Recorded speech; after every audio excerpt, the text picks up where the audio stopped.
Firmar o no el TLC es el tema que analizamos con Cero Tolerancia. Refuta ahora Manuel Chiriboga las objeciones que propusieron Renato Carló, presidente de la Cámara de la Pequeña Industria y dirigente de los laboratorios farmacéuticos nacionales con base en Guayaquil, y Antonio Pozo, diputado por Pachacuti. Independientemente de que después glose lo que yo cité de Jorge Illingworth, dijo doctor Chiriboga, Renato Carló, que estamos negociando al revés, que primero hay que establecer una agenda interna y lograr líneas, parámetros y políticas que nos den competitividad y luego lanzarnos a la negociación. ¿Por qué no lo hicimos? ¿Por qué no lo hacemos así? Ese es el mundo ideal. Yo también quisiera que sea así, que hayamos organizado la casa para enfrentarnos, pero tenemos una enorme incapacidad de hacerlo. Esa es la verdad. Mientras no estamos con la soga al cuello, nunca tomamos decisiones. Ahora vamos refutando, refute. Pero es que no es necesario tener la soga al cuello. La soga al cuello lo hemos tenido hace 10 años que hemos venido con esta crisis política que va de la mano con la económica. Entonces, si no hacemos el cambio ahora, no lo vamos a hacer nunca. Replique, doctor. Ahora es justamente la oportunidad de hacer los cambios, hacer una agenda interna. Ahora el sector agropecuario, el sector de la salud, el sector de la pequeña industria, puede pararse y decir, miren, firmamos esto, estas son las cosas que tenemos que hacer. ¿Y usted le dijo, ingeniero Carló, que hay 2.000 ítems o algo así que están considerados y de ahí no vamos a pasar? 2.000 ítems plus, o sea, eran 5.000, ahora están 7.060. Pero de los 7.060, apenas 800, a ver, 9 se exportan 95% de totales exportaciones y el otro 5% son las 800 partidas más. O sea, no es que va a crecer el mercado. Si no, el mercado va a seguir estable y por algunos años me atrevería a decir, mientras el escenario interno no cambie, porque no somos competitivos en energía, no tenemos flexibilización laboral. Eso fue lo que él dijo. Sí, pero hay que cambiarlo ya. Me preguntan, que le pregunte a la vez, ¿qué son ítems plus? 5.000 y pico de partidas teníamos en el principio con el ATPA. Rubros de exportación. Sí, son las partidas arancelarias, o sea que están exentas de digamos, pero si él reconoció al principio que no vamos a crecer en porcentaje, vamos a crecer en volumen. Así es. Entonces, no vamos a crecer en volumen porque el escenario interno no está listo. Por eso que están al revés. Pero estamos creciendo en casi todos los rubros nuevos de exportación. Ese es el horizonte. Hay inversiones que se están haciendo, innovaciones tecnológicas. Hay un crecimiento interesantísimo en flores, hay un crecimiento muy interesante en mangos en este momento. Ya iremos luego en hortalizas donde hay pequeños a la cuestión productores. Farmacéutica. Ahora refute lo que dijo Antonio Pozo. Mire, si efectivamente hacemos una negociación con Estados Unidos, aumentará la dependencia. Eso no quiero negarlo. Por eso tenemos que tener un plan de apertura para comenzar a tener relaciones de comercio estables, a cero arancel con todos los países del mundo, con Europa. Pero estamos haciéndole con la Unión Europea. Hemos comenzado en este momento. Estamos negociando muy mal, a espaldas del país. Mientras aquí seguimos con los globos de ensayo de la reforma política, la constituyente, la constitucional, por debajo sigue caminando el Tratado de Libre Comercio. País? ¿Qué esperaría usted que le digan al país? Que se socialice, ese es un tema de trascendencia. Usted acaba de señalar, aquí se juega el futuro de 13 millones de ecuatorianos. Y no se puede negociar. ¿Que se socialice? Que se dé a conocer pues a la opinión pública cuáles son las fortalezas, cuáles son las amenazas, cuáles son las oportunidades. Este programa sale al aire el 6 de noviembre. A una semana exactamente de la última ronda de Washington. Antes de eso, usted espera que Manuel Chiriboga, cadena nacional, para eso sí sirve la cadena nacional, siempre y cuando sea didáctica, bien producida, le dé un informe general al país, le diga, antes de entrar en la ronda final, así estamos, esto hemos logrado, esto no hemos logrado, esto aspiramos a lograr, aquí difícilmente vamos a avanzar. Perdón, mire, yo he venido planteando al equipo negociador desde hace rato, que al menos a los diputados que finalmente tenemos que aprobar o improbar ese tratado, se les haga conocer, pues. No conocen los diputados, ¿qué es lo que pasa? Doctor Chiriboga. Antonio dice una cosa que es fundamental. Los diputados tienen que conocer al detalle esta negociación. Yo digo, nos invitan a las rondas. Están en las rondas. Eso es una pero forma. hemos planteado, señor Vera, una sesión con el Congreso Pleno de 3 días para ir al detalle de la negociación. Sí, señor. Yo he pedido eso y hasta ahora no se concreta. ¿Usted coincide con eso? Pero estamos abiertos para hacerlo. De 3 días. De 3 días, para ir al detalle, en un lugar separado, sin celulares, sin nada, para que se conozcan. A mí sí me da pena, le digo. Porque yo sí quisiera tener diputados como Antonio atrás mío para preguntarle qué le parece esta cosa. Yo negocio con el Congreso americano. Esto es importantísimo, doctor. ¿No cree usted que debe, más que exigirla e imponerla esta semana, un encierro de 3 días, no con una comisión, con el Congreso pleno sobre esto? Tiene que ser con el Congreso pleno, porque van a ser los 100 diputados que tienen que aprobar. ¿Por qué no lo plantea la siguiente semana? ¿Lo replantea? Ya estaba en el orden del día, ahora estamos con el globo de ensayo de la reforma política. Y no solamente el Congreso, ojalá este tema se someta a consulta popular. Ahora, a eso voy ahorita. Pero antes de eso, doctor Chiriboga, explique cómo es posible que diga el ministro de Industrias que lo vamos a firmar, habiendo aspectos claves de la negociación pendientes. Mire, la negociación solamente podrá terminar cuando, déjeme ser perogrullo, cuando hayamos terminado la negociación. Esa no fue mi pregunta. No, también dijeron cuando recién comenzamos, nada está negociado hasta que todo esté negociado. Y ahora salen con que vamos a firmar el TLC. Pero si le lee esa entrevista, lo que dice, mire, estamos teniendo estos problemas, Estados Unidos no cede en esta cosa. Con mayor razón no podemos decir que de cualquier manera lo vamos a firmar. No estamos bajando los pantalones y poniendo en 4, por Dios. Que no vamos a firmar cualquier cosa. Vamos a firmar un arreglo de Industrias, donde el balance sea positivo. Eso es el sentido de la negociación. El doctor Chiriboga ya me dijo una vez de contacto directo que él cree que este tema no se debe consultar. Yo le dije que me extrañaba que un hombre de izquierda que no ha dejado de serlo porque esté negociando como está negociando, diga eso respecto a los ciudadanos. Pero lo grave es que no lo dijo él. Responde a una cosa que dijo el presidente que se desdijo de cuando era vicepresidente. Lo quiero recordar. Al paso que vamos, el TLC en vez de catapultarnos nos va a sepultar. Claro. ¿Hay que hacer entonces una consulta sobre el TLC, señor vicepresidente? Sí, yo creo que hay que hablarle mucho al pueblo y yo convocaría al presidente, en vez de otras consultas populares, esta es pues más legítima, porque se desjuega el destino de la nación. Un tema del que se viene hablando, sobre todo por parte de diferentes movimientos sociales, el TLC. Si es que la sociedad pide que se incluya esto dentro de la consulta popular, ¿se lo va a aceptar? No, TLC no lo puede discutir de esa manera. ¿Verdad? Es como que si yo le pidiera la votación al pueblo acerca de si hago o no hago una neurocirugía en un paciente que tiene un tumor cerebral. Giro de 180 grados. ¿Renato Carló cree que se debe o no consultar antes de obligatoriamente pasarlo al Congreso al pueblo el TLC? Yo creo que a estas alturas es muy peligroso consultarlo. Porque no todos entienden. Ni los congresistas. Brasil acaba de hacer un plebiscito sobre si se legaliza o no la venta de armas. Y en Brasil hay más analfabetismo que en Ecuador. ¿Que la gente es estúpida? Así es. Yo creo que debería haberse hecho un estudio que ya lo tienen ahora y haberlo presentado públicamente, el estudio de alta sensibilidad, cómo va a afectar hacia el interior del Ecuador. ¿Usted no cree que cuando la gente le digan las opciones con claridad, entre riesgos, beneficios y perjuicios, que lo va a entender? Si la gente tácitamente, yo debo reconocer, la mayoría, yo estaba en minoría, aprobó una cosa tan grave como la claudicación con el Perú denominada firma de la paz, por lo cual nunca nadie armó ninguna revolución y ningún general se sacó las charreteras, ¿cómo si no se le da un informe objetivo que pruebe que esto es más beneficioso que perjudicial, la gente va a decir que no? Bueno, yo creo que la posición del presidente, aunque parezca o se perciba, digamos, que pueda estar, digamos, en contrario a lo que cuando fue vicepresidente, hoy, en una entrevista personal que tuvimos con él, cambió su posición y yo sé que lo ha fortalecido al equipo negociador. Que ahora es responsable de decir que no le consulten a la gente. Exacto. Él dice que va en temas... Pero si es responsable que le digan qué tipo de presidente o no queremos tener, cuando a veces ni siquiera conocen lo que hacen esos presidentes. ¿Por qué sí, en cambio, consultarle a la gente? Tomándole la palabra al propio presidente. Este sí es un tema de absoluta trascendencia en la vida nacional.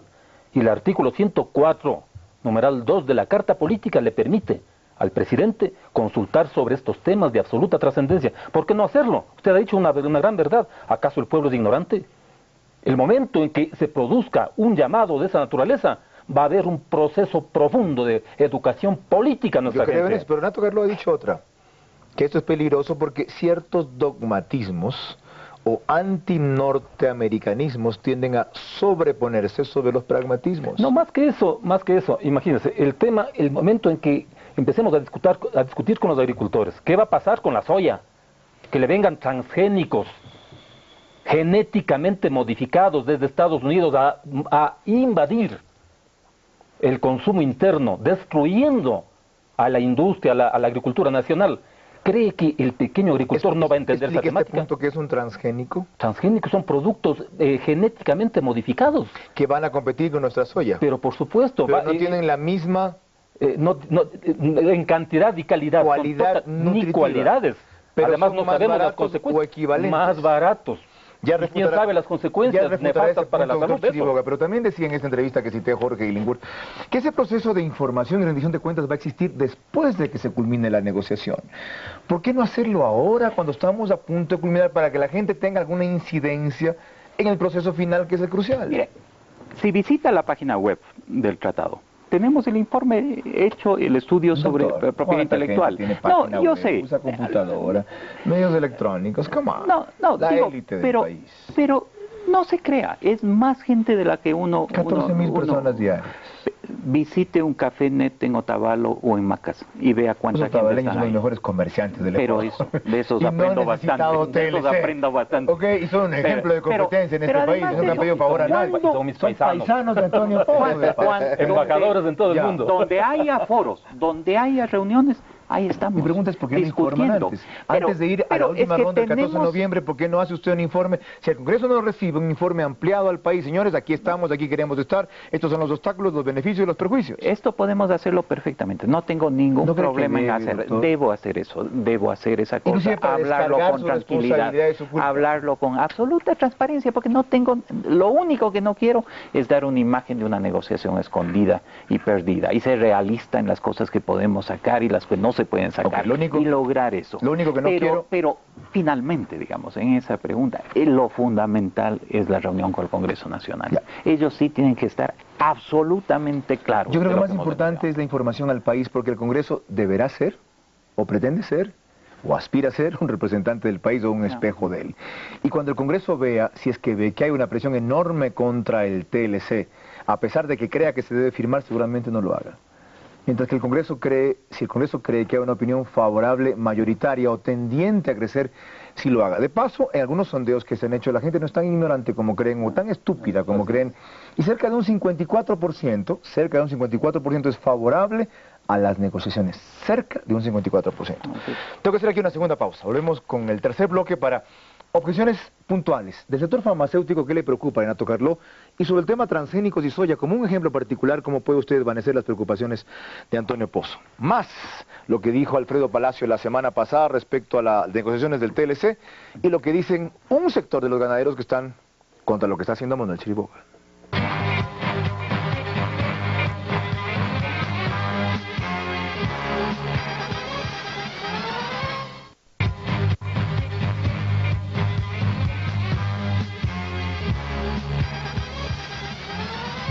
¿Firmar o no el TLC? Es el tema que estamos analizando aquí con Cero Tolerancia y que planteamos en una digresión, si se quiere, al presidente Palacio la semana pasada en la entrevista que sostuvimos, como un ejemplo de los temas que exigían de él gobernar y no solamente ser un gobierno monotemático dedicado al tema trascendente de la Asamblea Constituyente. Y cuando le averiguamos sobre el curso de la negociación y nuestra voluntad de firmar, esto fue lo que dijo. Lo que he mantenido como presidente de la República permanentemente hasta hace 2 o 3 días que me entrevisté con la prensa internacional y me preguntaban lo mismo, si yo le iba a pasar el TLC a la Asamblea Constituyente, y les dije que eso es una responsabilidad de este presidente y que la había asumido. Nunca interrumpí las discusiones del TLC, pero sostuve una posición digna y soberana frente a todos. Firmar una vez que se cumplen todos, absolutamente todos los plazos, las rondas y los temas que nos interesa tratar, incluyendo 2, agricultura y propiedad intelectual, donde tenemos diferencias importantes. Es decir, si tenemos temas que no son satisfactorios o que más bien son incluso perjudiciales de noviembre, no firmamos. Señor Vera, si usted va a comprar un carro y le quiere cobrar el doble, usted simplemente no firma el contrato de compra. ¿Cómo interpreta eso el jefe negociador? Bueno, estoy absolutamente tranquilo con esas declaraciones. unas declaraciones que señalan un norte para la negociación, en donde hay ciertas líneas rojas que no las cruzaremos. ¿Qué son cuáles, doctor? Tienen que ver con temas de agricultura y propiedad intelectual. ¿En agricultura qué? Tienen que ver con aperturas inmediatas, tienen que ver ¿A qué? con... ¿En qué? A los productos sensibles. ¿Cómo cuáles? Como el arroz, como la leche, como los pollos, como las carnes en forma inmediata. Eso no lo haremos. ¿Y a no eliminación lo de haremos. subsidios de ellos? Bueno, en el TLC estamos negociando un segmento de los subsidios, que son los subsidios a la exportación. Estos estamos poniendo que están prohibidos y no se pueden reintroducir. ¿Y en propiedad intelectual qué es lo no transable? En propiedad intelectual no vamos a negociar segundos usos, no vamos a negociar nuevas presentaciones, combinaciones, reformulaciones de nuevas entidades químicas ya patentadas. No vamos a negociar, ¿no es cierto?, una expansión del ámbito patentable para incluir la vida humana y sobre todo nuestra biodiversidad. ¿No lo deja eso usted tranquilo, que tanto ha luchado por los laboratorios farmacéuticos nacionales, ingeniero Renato Carló? Bueno, la postura del presidente y la de Manuel, definitivamente la percepción es esa, pero lo que sucede al interior es totalmente diferente actualmente. ¿Al interior de? Del país. El IEPI no está fortalecido con gente técnica, sino política, ecuatoriana de propiedad intelectual. ¿Ya? Porque ya sucede un caso de una industria nacional que ha sido perjudicada por una multinacional poniendo medidas cautelares que solamente existen en este país, suponiendo que... ¿Ilustre ese ejemplo? Los datos de prueba, que son a los que ellos, digamos, se acogen para decir que han sido, digamos, utilizados por esta empresa nacional, en el caso de la cefroxima, es una droga que inclusive en Estados Unidos es genérica. Y que por ser genérica ya está, digamos, de uso público. ¿Qué combate ese producto? ¿Qué enfermedad? Es un antibiótico de enfermedades pulmonares. ¿Qué laboratorio lo produce? Aquí lo produce la multinacional es Glaxo, que es la que hace la acusación, y la nacional es Ognar, que es la... Digamos, la nacional ya quiere fabricar ese producto. Estaba fabricando. Como genérico. Como genérico. Bajo su marca. Exacto. Porque ya terminó el periodo de prueba. Hace 27 años nació esa droga, o sea que hace 7 años... Es decir, ellos recuperaron lo que invirtieron en la investigación ya. Exacto, y no es que necesitan 20 años para recuperar. Y se oponen a que se haga. Exactamente. Pero eso es porque no hay un TLC firmado, si lo hubiese no pasaría eso. Fuera peor. ¿Por qué? Porque eso es lo que quieren ellos, los datos de prueba. O sea, los datos de prueba quieren que se dé una extensión de 5 años y las 5 patentes, de los 20 que hay. No, las patentes son 20 años y que adicional a esto quieren patentes de segundo uso por cuestiones que descubrieron en el camino de los 20 años. No que investigaron. ¿Qué es patente de segundo uso? A ver, patente, uno tiene derecho a usufructuar de su descubrimiento 20 años. Okay. Luego de esos 20 años, en exclusiva. Fenece. Y se fenece su... O sea, después la fórmula... La Coca-Cola la puede usar todo el mundo, para decir algo, la Pepsi-Cola, ¿ok? Bueno, esa es una fórmula oculta que tiene... Si las farmacias, los farmacéuticos fuera como la bebida gaseosa, para poner un ejemplo fácil. Ya, y ahí... luego de los 20 años pasa a ser, digamos, de uso público. O sea, cualquier empresa que esté interesada en fabricarla lo puede fabricar. En el momento que nace ya un medicamento genérico, su precio cae casi el 75%. O sea, que los ecuatorianos van a tener una alternativa de curarse. En vez de pagar $10 por una pastilla, van a pagar $2.50. $2.50, correcto. Esa es, digamos, lo que está pasando, y lo que las multinacionales que no pueden hacer eso en Estados Unidos quieren hacerlo aquí para compensar. ¿Sería peor si aceptamos lo que los norteamericanos quieren en este punto en el TLC? Mire, yo creo que el problema que tenemos es que no tenemos un régimen cierto de protección de datos de prueba. No tenemos. Y esto es lo que permite tener los abusos que hacen las transnacionales. Entonces? Aquí la idea es recortar, decir hasta dónde pueden, hasta dónde no, hasta qué plazos no, y fundamentalmente, yo creo que es el tema más importante, asegurar que esto sea para las innovaciones del futuro, para las investigaciones nuevas, no para las viejas nuevas entidades químicas. ¿Cuál es el régimen que proponemos? Bueno, estamos proponiendo varias cosas. Una, estamos buscando que el tiempo que transcurre entre la salida de una medicina, ¿no es cierto?, en Estados Unidos y la que venga acá, se reduzca al máximo posible para asegurarnos justamente que esta protección de datos de prueba, 3 años, para que esta protección no extienda la patente más allá de los 20 años, que es lo que quieren los laboratorios farmacéuticos. ¿Y qué pasa si nos sostenemos en esa posición que Palacio se la ratificó personalmente Renato Carló, Juanita Ramos y Andrés Icaza, y los Estados Unidos dicen nones? Bueno, ahí es cuando hablamos de las líneas rojas. Nosotros no aceptamos, pero ¿qué pasa si llegamos a un punto muerto? Bueno, ahí tendremos que decir... ¿Hacemos miren, concesiones en otros lados a cambio de que nos acepten eso? Mira, yo soy de la idea de que cada mesa tiene que discutirse en sí mismo. Yo no estoy dispuesto a intercambiar... ¿No sacamos de una para poner en otra? Por protección, otras cosas. No, hay que discutir... Refute lo que le dijo Antonio Pozo.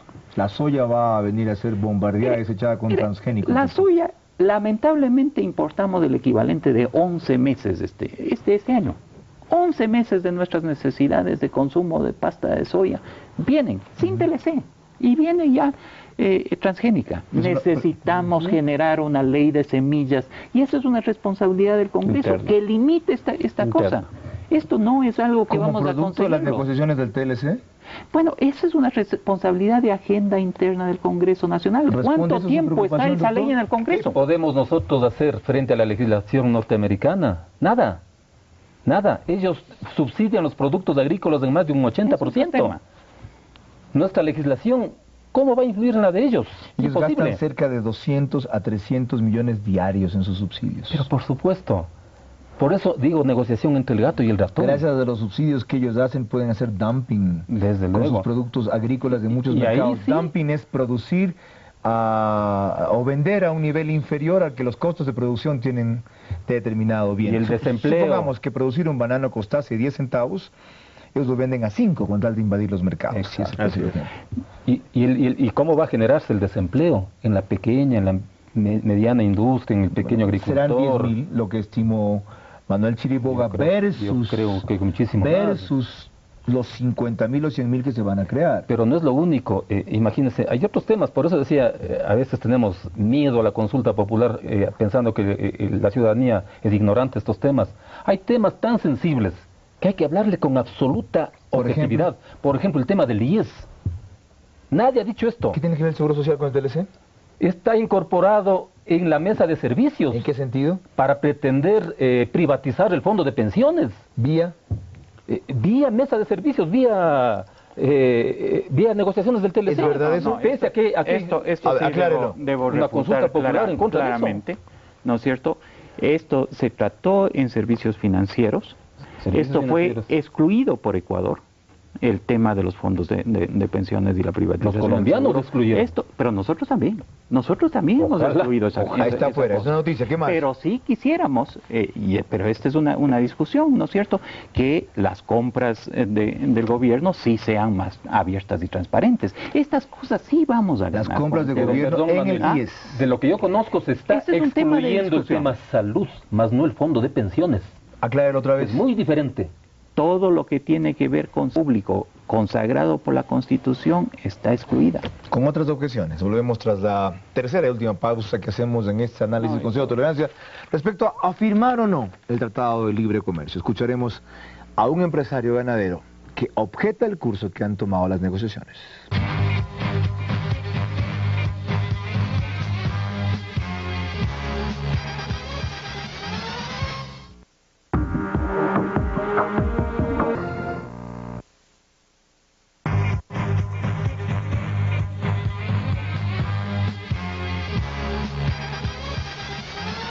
Cuando decía que hay empresarios que cuestionan el curso de las negociaciones del TLC, pensaba en los ganaderos de la costa y Galápagos, cuyo representante Freddy Bustamante compareció el otro día en contacto directo para decir que Manuel Chiriboga había negociado algo sin consulta.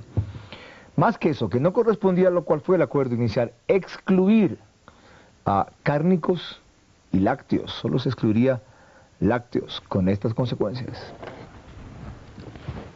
En el tema cárnicos, básicamente debe conocer el país. Las vísceras y despojos en Estados Unidos faenan 37 millones de animales anuales. Ellos no consumen vísceras y despojos. Y esto básicamente distorsiona un comercio. Encima de los subsidios que tienen el orden de los 2.600 millones de dólares los ganaderos de carne, encima de aquello, vísceras y despojos no la consumen, vendría al mercado mundial. Básicamente la exportan a precios de gallina enferma, 30, 35 centavos la libra. ¿Cómo van ustedes a bloquear esta decisión? Lo más grave es que esto debió haberlo consultado.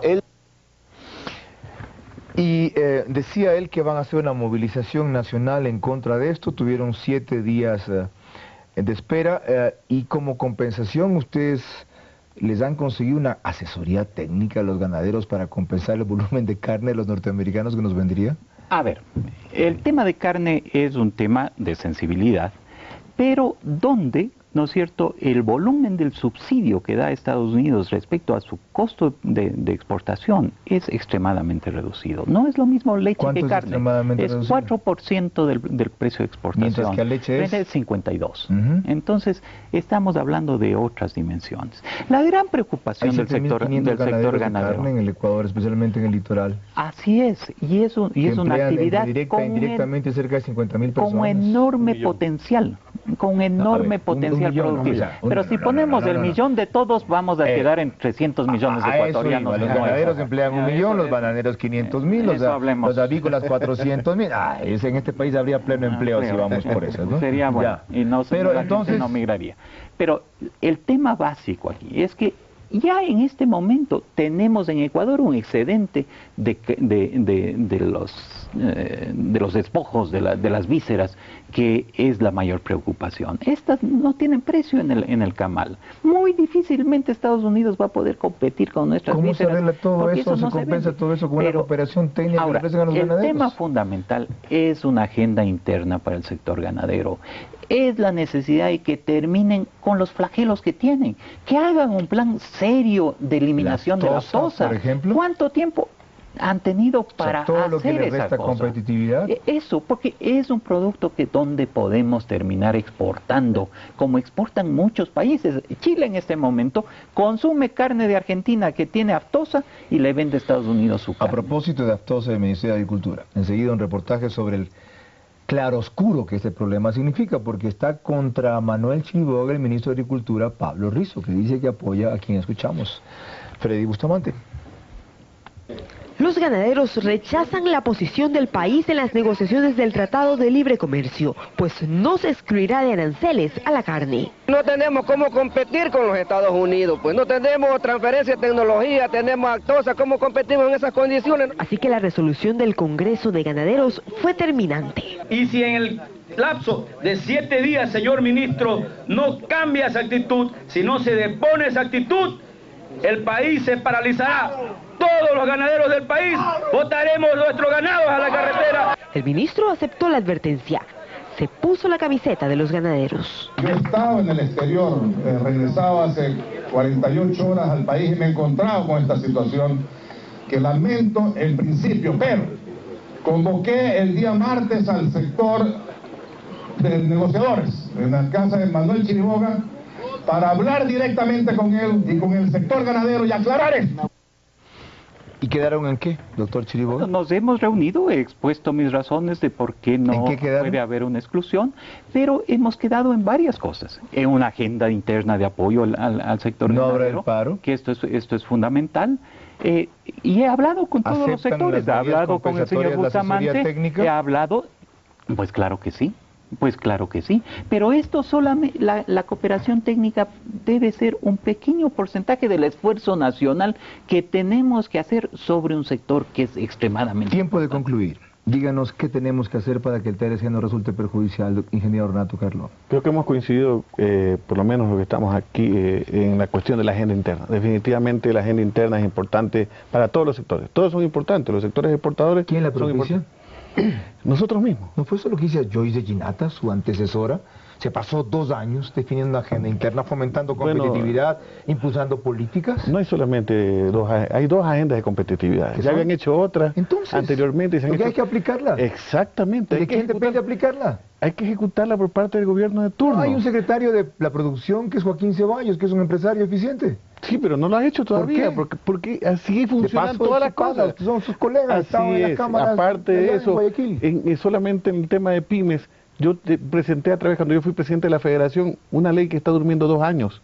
Así se protege las pymes aquí. Bueno, ¿cómo movemos la palanca para ponernos al día? Porque ya es hora que se centralice y se desconcentre. Si no lo quieren hacer en la capital, déjenlo que las provincias lo hagan. Doctor Pozo, entonces, después de todo lo que he escuchado, ¿no cree que esto puede ser más favorable que desfavorable? Y si persiste en su posición inicial, ¿cómo va a ser para que ella triunfe? Para que, digamos, no gringos, lo veremos después. Mire, señor Vera, me va a permitir darle lectura a algo que para mí es sustantivo y que el país debe conocerle. Francisco Sagasti es nada más ni nada menos que el profesor, exdirector de planeamiento estratégico del Banco Mundial. ningún hombre de izquierda, cuando le preguntaron si se podría no firmar el TLC y seguir creciendo, ¿qué contestó? Perfectamente posible. Seamos realistas, claros. No se nos cae el mundo. El otro día un amigo me decía, vamos a perder el tren. Yo le respondí, mira, lo primero que quiero saber es si ese tren va a donde yo quiero ir. Y si no va a donde yo quiero ir, ¿para qué me voy a subir? Hasta ahora yo no estoy muy convencido que el tren del TLC quiera ir a donde nosotros queremos ir como país. ¿Qué tal? Concluimos con sus reflexiones. El tema fundamental, ¿no es cierto?, que tenemos un país que tiene ferrocarriles yendo en todas las direcciones. Y así no vamos a ninguna parte, porque nos anulamos unos a otros. ¿Cómo sabemos que ese ahora tren necesitamos del TLC ir de los Estados Unidos va donde nosotros también queremos ir? Yo me remito a las experiencias de los países que han firmado. No ha sido tan catastrófico. Chile crece, ¿No ha sido México tan crece. catastrófico? Gran consuelo. Yo esperaba oírle, ¿ha sido beneficioso, por Dios? Yo soy realista, señor Vera. A mí no me gusta echar flores a las cosas. Me gusta ser realista. O sea, sí, es un camino tortuoso pero inevitable, que a la larga será más favorable que negativo. Prosperidad, mejora en las condiciones de vida. Nos hará más capitalistas. Dejaremos de ser un país de rentas, de protecciones, de excepciones. Nos hará verdaderamente capitalistas, para que al menos podamos porque no hay capitalismo en este país. No hay, para nada. Eso. Peleemos para que al menos seamos capitalistas. Ojalá hubiese competencia. Para sobre esa base transformar, para tener competencia, para tener otras reglas. Señores, si no, vamos a seguir exportando nuestro único recurso, nuestra gente. Mil gracias a ustedes por ilustrar al país con 3 posiciones distintas sobre un mismo tema. A favor, absolutamente en contra, y depende de cómo termine. Si me aceptan con todo respeto el resumen. Es el tercer debate sobre el TLC que hacemos en año y medio, y seguramente no será el último. Creemos que debe ser el primero de una serie que tiene que iniciarse en estos próximos 15 días intensivamente, si el Congreso recibe mínimo 3 días del Pleno, como Antonio Pozo se compromete a impulsar a los negociadores, y ellos se presentan ante el Parlamento para informarles de sus negociaciones, pero primero y ante todo a ustedes, que son el soberano, no solo en el tema de la Asamblea, sino en el tema del TLC. Quiero cerrar con una reflexión que hace Gestión en uno de los artículos de análisis más completos denominado TLC Enredos sin resolver, en su edición de septiembre, en donde dice, si Estados Unidos mantiene su intransigencia, la aprobación del TLC se deberá a razones diferentes a las conveniencias del libre comercio, entre ellas incluso la necesidad estratégica de aislar al jefe del Ejecutivo venezolano. Si firmamos, que sea por nuestro interés, no por el de ellos de aislar a Chávez. Hasta el próximo domingo.